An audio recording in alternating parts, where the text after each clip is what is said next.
আব্দাস আলিয়া নুরানি হাফিজি মাদ্রাসা এবং মসজিদে আজকে একটি ইফতার মাহফিলের আয়োজন করা হয়েছে চুনারুঘাট প্রবাসী একতা যুব সংগঠনের উদ্যোগে।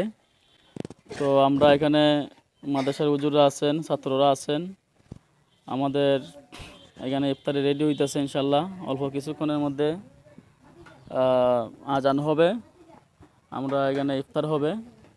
আমাদের আব্দাস আলিয়া বটতলা বাজারে অনেকেই এখানে আসছেন, আমাদের অনেক মুরব্বিয়ান কেরামও এখানে উপস্থিত আছেন।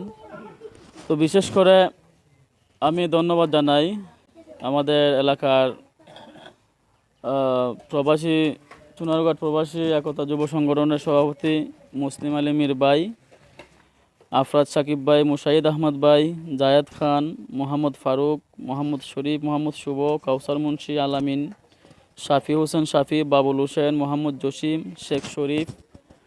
তো আমাদের এলাকার তারা আমাদের এলাকার প্রবাসী ভাইয়েরা, আসলে ওনারা ইচ্ছা করলে অনেক কিছু করতে পারতেন, এই টাকা অন্যদিকে খরচ করতে পারতেন বা অন্য কাজে ব্যয় করতে পারতেন, কিন্তু তারা সুদূর প্রবাসে থেকেও আমাদের এলাকার কথা চিন্তা করছেন।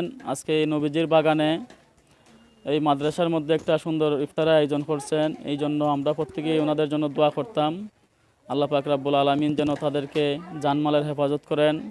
আজকের যে ইফতার পার্টি, ইফতার মাহফিলের যে অনুষ্ঠান প্রবাসীরা করছে, ইফতার মাহফিলের মধ্যে আমরা এলাকার মাদ্রাসার হুজুররা বা এলাকার গণ্যমান্য ব্যক্তিবর্গ যারা ওই আসতেছেন ইফতারের করবা, আর প্রবাসী যারা আছে আমরা ভাই ভাতিজা যারা বিদেশে আছে, এরা যাতে সুষ্ঠুভাবে কাজ কাম করতে পারে, দেশের টাকা পয়সা পাঠাইতে পারে, এই বলে আমার বক্তব্য শেষ। প্রবাসী কল্যাণের পক্ষ থেকে আজকে আব্দাস আলিয়া মাদ্রাসায় ইফতারের একটা আয়োজন করা হয়েছে।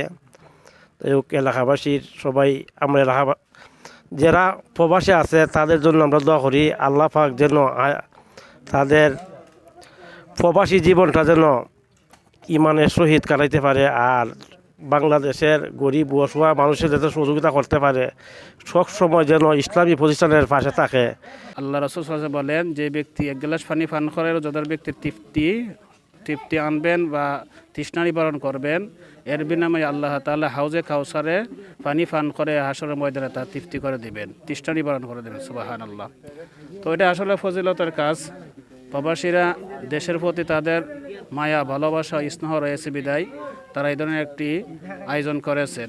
তো আমরা দোয়া করি যাতে প্রবাসীরা সবসময় এলাকাবাসীর সাথে সম্পৃক্ত থাকতে পারে এবং ভালোবাসা জড়িয়ে রাখতে পারে।